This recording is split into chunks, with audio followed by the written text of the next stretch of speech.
नमस्कार, स्वागत है आप सभी का। मैं हूं आपके साथ हितेश व्यास। हमारा खास इलेक्शन बुलेटिन देख रहे हैं आप। 23 में प्रदेश, 24 में देश। बात करते हैं छत्तीसगढ़ की। छत्तीसगढ़ में मिशन 2023 को फतह करने के लिए चुनावी तैयारियां शुरू हो चुकी हैं। बीजेपी और कांग्रेस के रणनीतिकार चुनावी रणनीति को धार देने में जुटे हैं।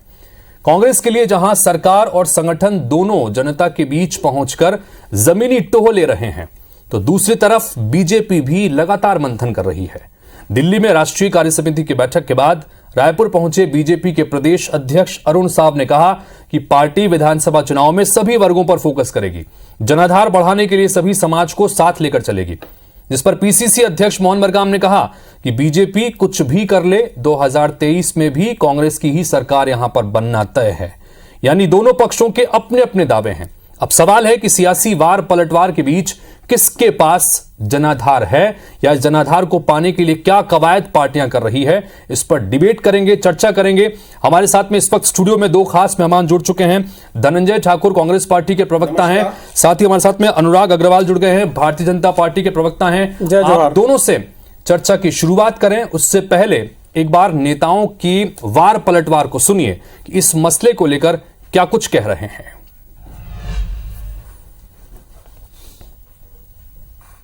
बैठक में पिछली कार्यसमिति और पिछले समय में जो कार्यक्रम हुए हैं उसकी समीक्षा हुई और आगामी कार्यक्रमों की योजना रचना बनी है। आगामी समय में 9 विधानसभाओं में चुनाव है, उसके बाद लोकसभा का चुनाव भी होगा। उसकी तैयारी में लगने का आह्वान पार्टी के राष्ट्रीय अध्यक्ष जी ने किया है कि 2023 में कांग्रेस का सरकार बनना तय है। 15 साल भारतीय जनता पार्टी की सरकार रहने के बाद 14 सीटों पर सिमट गई है। भारतीय जनता पार्टी के कार्यकर्ता हताशा, निराशा की दौर से गुजर रहे हैं। भारतीय जनता पार्टी के नेताओं में सिर फुटवल की स्थिति है। तो रिएक्शंस आपने सुने। दोनों ही पार्टी के प्रदेश अध्यक्ष हैं और उन्होंने अपनी अपनी बातें रखी, एक दूसरे पर निशाना साधा, और इस पर बातचीत करने के लिए मेरे साथ में दोनों ही मेहमान मौजूद हैं। शुरुआत करना चाहेंगे धनंजय ठाकुर आपसे ही, क्योंकि जिस तरह से अरुण साहब ने कार्यसमिति की बैठक से वापस लौटकर एक तरह से निशाना साधा है यहां की सरकार पर कि 4 साल में कोई काम नहीं हुआ है। 15 साल बनाम 4 साल का जिक्र भी उन्होंने किया कि 15 साल में हमने विकास की गंगा यहां पर बहा दी थी, लेकिन 4 साल में कांग्रेस की सरकार ने यहां पर कुछ नहीं किया है, लिहाजा एक बार फिर से उनकी सरकार बनने जा रही है। कुल मिलाकर ये दावा कर रहे हैं, क्या कहेंगे? देखिए, अरुण साव जी को तो मुझे लगता है कि 1 साल नहीं हुए प्रदेश अध्यक्ष बने हुए, और जिनको 1 साल प्रदेश अध्यक्ष बने हुए नहीं हुए हैं उनको क्या पता रहेगा कि सरकार ने क्या क्या काम किया है। छत्तीसगढ़ में मुख्यमंत्री भूपेश बघेल जी मुख्यमंत्री जब शपथ लेते हैं, आप देखेंगे कोई दूसरा व्यक्ति शपथ लेने के बाद घर जाता है और घर में जाकर परिवारजनों से मिलते हैं। भूपेश बघेल जी सीधा सचिवालय जाते हैं, मंत्रालय जाते हैं और किसानों को कर्ज माफी की घोषणा करते हैं। प्रदेश के 20 लाख किसानों को 11,000 करोड़ कर्ज माफी का तोहफा हमारी सरकार ने दिया है। यहाँ पे देखेंगे 324 करोड़ रुपए सिंचाई कर हमारी सरकार ने माफ किया। महिला स्व सहायता समूह की जो बहनें हैं उनके 19 करोड़ रुपए का कर्जा माफ हमारी सरकार ने किया। धान की कीमत, व्यास जी आप देखेंगे भूपेश बघेल की सरकार जो धान की कीमत 2500 रुपए देने का वादा किया था, पहले बार में हमने 2500 रुपए एक मुश्त दिया, तो कहीं केंद्र सरकार ने शर्तें लगा दी। आज भूपेश बघेल की सरकार प्रदेश के किसानों को 2640 रुपए और 2660 रुपए धान की कीमत दे रही है, जो दूसरे राज्यों के किसानों को नहीं मिल रहा है। मैं आदिवासियों की बात कर लेता हूं। रमन सरकार के दौरान जिन आदिवासियों को नक्सली बताकर जेल में बंद किया गया था, ऐसे 1000 से अधिक आदिवासियों को जेल से निकालने कोई काम किया है तो भूपेश बघेल की सरकार ने किया है। 1700 आदिवासी परिवारों की जमीन जो रमन सिंह की सरकार ने छीना था, ऐसे लगभग 4200 एकड़ जमीन को हमारी सरकार ने लौटाने का काम किया है। और तुलनात्मक बात करें ना भाई, आप भी सरकार में थे, आपने किसानों को मतलब आपने भारतीय जनता पार्टी सरकार में थी, किसानों को धान की कीमत 21 रुपए देने के वादा उन्होंने भी किया था, 300 बोनस देने का वादा किया था, उन्होंने वादा पूरा नहीं किया। हमारी सरकार ने 2500 देने का काम किया, जो वादा किया हमने पूरा किया। ठीक है अनुराग जी, जो आपने धनंजय को भी सुना और इससे पहले जिस तरह से अरुण साहब जी ने भी कहा कि 15 साल बनाम 4 साल का जिक्र वो करते हैं कि 15 साल में बहुत विकास हुआ और 4 साल में कुछ नहीं हुआ, और लिहाजा एक बार फिर से बीजेपी की सरकार बनेगी। क्यों ऐसा लग रहा है पार्टी को? क्या ऐसी चीजें हैं जिसको देखकर आपको लग रहा है कि एक बार फिर से यहां पर आप लोग सरकार बनाने में कामयाब हो जाएंगे? देखिए, मैं थोड़ा सा आप पीछे जाना चाहूंगा। छत्तीसगढ़ 22 साल का हो गया है। लगभग 4 साल के जो नवयुवा हैं, जो नए वोटर बने, उनको जानकारी होना चाहिए कि आजादी के बाद सालों साल केंद्रीय सत्ता में कांग्रेस रही, कभी भी छत्तीसगढ़ राज्य बनाने का इन्होंने सोचा तक नहीं। उस समय के तात्कालिक कांग्रेस के बड़े नेता जो 40 साल तक नेक्स्ट पीएम रहे हुए हैं, नाम लेना शायद स्वर्गीय हो गए हैं तो उचित नहीं होगा, उन्होंने कभी छत्तीसगढ़ राज्य बनाने की सोचा नहीं। भारतीय जनता पार्टी की अटल बिहारी वाजपेयी जी ने छत्तीसगढ़ राज्य बनाया और प्रथम 3 वर्षों में जब कांग्रेस का शासन था उस समय आतंक जिस स्तर पर था उसके माफी तो आज भी ये मांगते हैं। और उस समय के तात्कालिक कांग्रेसी मुख्यमंत्री अजीत जोगी को इन्होंने अपनी पार्टी से निकाल दिया। अब उसके बाद की बात करें, छत्तीसगढ़ में भूख के कारण जो पलायन होता था, ये भारतीय जनता पार्टी की सरकार थी जिसने 1 रुपए किलो चावल देकर छत्तीसगढ़ में भूख नाम की चीज खत्म कर दी, जिसके कारण आज भी भारतीय जनता पार्टी के नेता रमन सिंह जी को चाउर वाले बाबा के नाम से जाना जाता है। स्वास्थ्य के क्षेत्र में बात करें तो 50,000 रुपए जो स्मार्ट कार्ड की बातें थी वो भारतीय जनता पार्टी के शासनकाल में हुई। अधोसंरचना में जो अद्भुत उन्नति भारतीय छत्तीसगढ़ ने किया उसकी परिणति की जनता ने 3 बार छत्तीसगढ़ में भारतीय जनता पार्टी को जिताया। लगातार 15 वर्ष हमारा शासन रहा। सड़कों की बात करें तो 21,000 किलोमीटर से लेकर 60,000 किलोमीटर, स्कूल की बात करें तो 29,000 से लेकर लगभग 59,000 स्कूल। लगातार जो उन्नति के अधोसंरचना के काम छत्तीसगढ़ में यही तो कांग्रेस पार्टी के नेता लगातार कह रहे हैं। आप ये कह रहे हैं कि 15 साल की सत्ता रही और 15 साल की सत्ता के बाद महज 15 सीटों पर सिमट गए और वर्तमान में 14 सीटों पर हैं, लिहाजा कार्यकर्ताओं में निराशा है। ये बात मोहन मरकाम कह रहे हैं जी। फिर इस निराशा को कैसे दूर करेंगे? मैं मोहन मरकाम जी की बात को करता हूं। मोहन मरकाम जी ने 2 बात कही कि कांग्रेस में भारतीय जनता पार्टी के कार्यकर्ताओं में निराशा व्याप्त है और आपसी सिर फुटअव्वल है। मुझे लगता है स्क्रिप्ट तो सही थी, सिर्फ कांग्रेस करने की जगह भाजपा कह गए। स्वयं आज इनके दूसरे नंबर के मंत्री जो जन घोषणा पत्र समिति के अध्यक्ष थे टीएस सिंहदेव जी, जो कहते थे कि मैं घर घर पूछकर एक एक व्यक्ति से पूछकर जन घोषणा पत्र बनाया हूं, उनके बयान देख लीजिए। लगातार तीसरा बयान, पहला बयान देते हैं कि चुनाव के सामने मैं कोई बड़ा खुलासा करूंगा, दूसरे समय कहते हैं कि मैं चुनाव शायद नहीं लड़ूंगा, तीसरे समय आज उन्होंने कहा है कि मैं चुनाव नहीं लड़ूंगा। शराबबंदी की बात पे उन्होंने कहा है कि जनता का बहुत दबाव है लेकिन हमारी सरकार तो प्रीमियर शराब दुकान खोल दी, अब क्या कर सकते हैं। इनके जन घोषणा पत्र समिति के अध्यक्ष तक तो चुनाव लड़ने की हिम्मत नहीं दिखा पा रहे हैं, बाकी की तो बात छोड़िए साहब। और मुख्यमंत्री की बात करूं, जगह जगह भेंट मुलाकात की स्थिति देखिए, पूरा होने दीजिए भाई साहब। जगह जगह भेंट मुलाकात की स्थिति देखिए।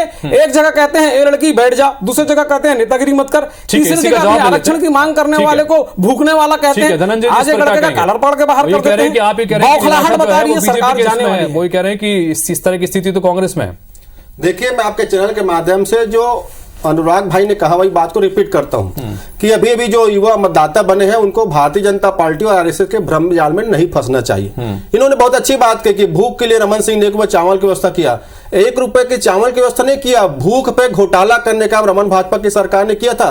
20 लाख फर्जी राशन कार्ड, अरे जनता को जो चावल मिलना चाहिए उस 20 लाख फर्जी राशन कार्ड में रमन सरकार घोटाला करता है। 36,000 करोड़ का चावल घोटाला और एक डायरी जब्त होता है। आज आप देखेंगे ना, बड़ा दुख का विषय है। जो चावल गरीबों को मिलना चाहिए, जो चावल मजदूरों को मिलना चाहिए, जो चावल एक भूखे व्यक्ति को मिलना चाहिए, उस चावल के पैसे में घोटाला करके रमन सिंह के रिश्तेदार कोई रहते हैं ऐश्वर्या रेजिडेंसी में, उनको पैसा पहुंचाया जाता था। मैडम सीएम को इस दौरान था, उसको पैसा पहुंचाया जाता था। सीएम सर को पैसा पहुंचाया जाता था। तो गरीबों के चावल में जो चोरी करेंगे, डाका डालेंगे, ये इस प्रदेश की युवाओं को जानने की आवश्यकता है। दूसरी बात, आदिवासी समाज है यहाँ पर। आदिवासी समाज को 15 साल तक पैसा के नियम बनाकर रमन सरकार ने दिया था। और तो और बस्तर जो विकास प्राधिकरण होता है जिसमें आदिवासियों के जनप्रतिनिधित्व अधिकार देना चाहिए, उसमें भी डॉक्टर रमन सिंह मुख्यमंत्री थे, कुंडली मार के बैठे थे। जानने की आवश्यकता है। अनुराग जी कुछ कहना चाह रहे थे, अपनी बात रखिएगा। साथ ही एक कमेंट और है, उस पर भी अपनी राय रखिएगा। अमरजीत भगत मंत्री हैं, वो ये कह रहे हैं कि विकास पर किसी भी तरह की बहस के लिए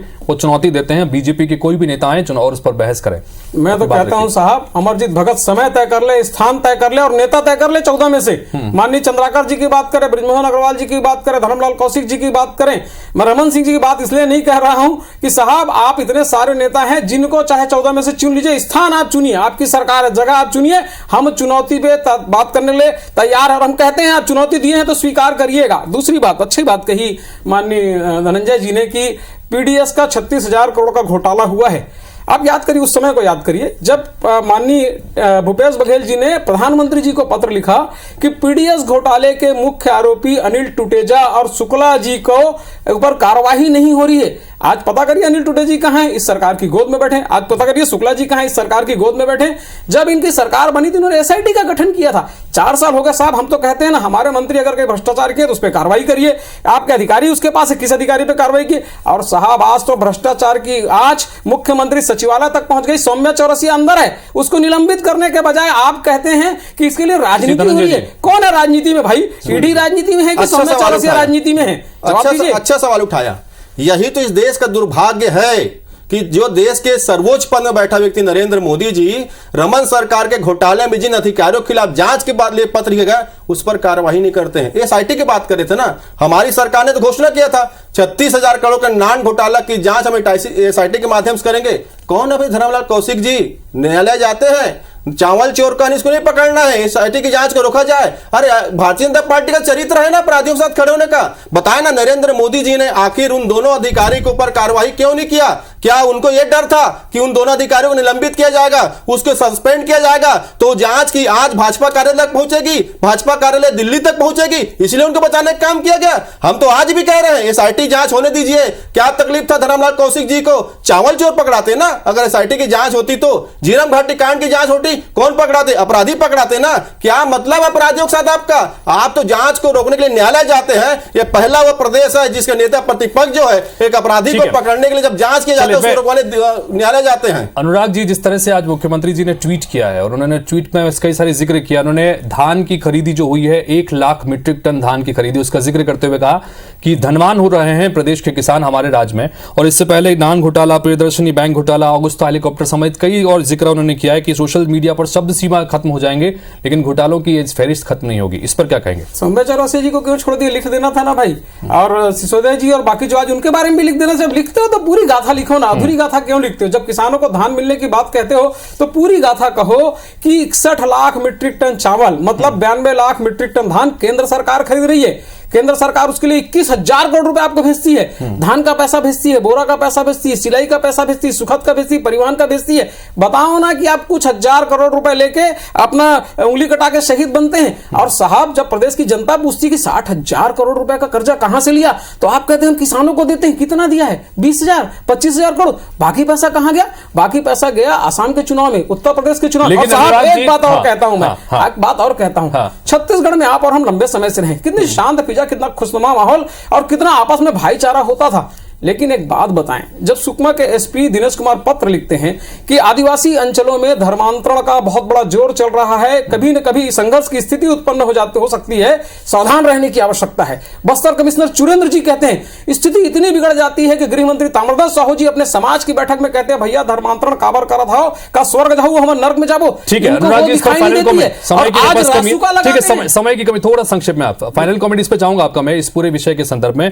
ये लगातार बीजेपी कहती है कि कई सारे वादे किए थे लेकिन वादे आप लोगों ने पूरे नहीं किए, इस पर क्या कहेंगे? Final comment. देखिए 90% वादा मैं तो पूरे चैलेंज और दावे का कह सकता हूं जो मुख्यमंत्री भूपेश बघेल जी ने किया है, उनके सरकार ने किया है। किसी भी भाजपा शासित राज्य के मुख्यमंत्री में क्षमता और दम नहीं है। हम तो कह रहे ना, हमने किसानों को कर्ज माफ किया है, बताए शिवराज सिंह जी ने कितना माफ किया है, बताए योगीराज जी ने कितना माफ किया है। हम कह रहे हैं किसानों को धान के 2500 रुपए दे रहे हैं, बताए शिवराज सिंह ने कितना पैसा दिया है, बताए योगी जी ने कितना पैसा दिया है। हम प्रदेश के लगभग 40 लाख उपभोक्ताओं को बिजली बिल हाफ की सुविधाएं प्रदान कर रहे हैं। बताए ना भाई किस भाजपा शासित राज्य में ऐसी चीजें मिल रही है। हम तो कह रहे हैं ना 5 लाख युवाओं को रोजगार दिया है जिसमें 30,000 सरकारी पोस्ट है, किस भाजपा शासित राज्य में दिया है। हम तो 2 रुपए किलो में गोबर खरीद रहे हैं और 4 रुपए लीटर में गौमूत्र। भाजपा शासित राज्यों में तो गोधन के नाम से अनुदान को खा जा रहे हैं, वही रमन सिंह के सरकार में होता था। हम तो चैलेंज कर रहे हैं किस भाजपा शासित राज्य के मुख्यमंत्री में दम है जो भूपेश बघेल जी की तरह अपने राज्य जनता के हित में निर्णय लेगा और उसमें काम करेगा। हम तो दावा भी कर रहे हैं इस विषय को। चलिए, कुल मिलाकर जिस तरह से चैलेंज हो रहे हैं और दोनों ही तरफ से हो रहे हैं, ये बड़ी दिलचस्प बात है। और कुल मिलाकर 2023 चुनावी साल है, शुरुआत हो चुकी है। इस साल के आखिर में जनता को अपना फैसला सुनाना है और तब तक दोनों ही पार्टियां किस तरह से अलग अलग मुद्दों के साथ जनता के बीच जाती हैं, ये देखना बड़ा दिलचस्प होगा। आप दोनों का बहुत बहुत शुक्रिया इस चर्चा में शामिल होने के लिए, अपनी बात रखने के लिए। तो इसी के साथ फिलहाल इस बुलेटिन में इतना ही। नमस्कार।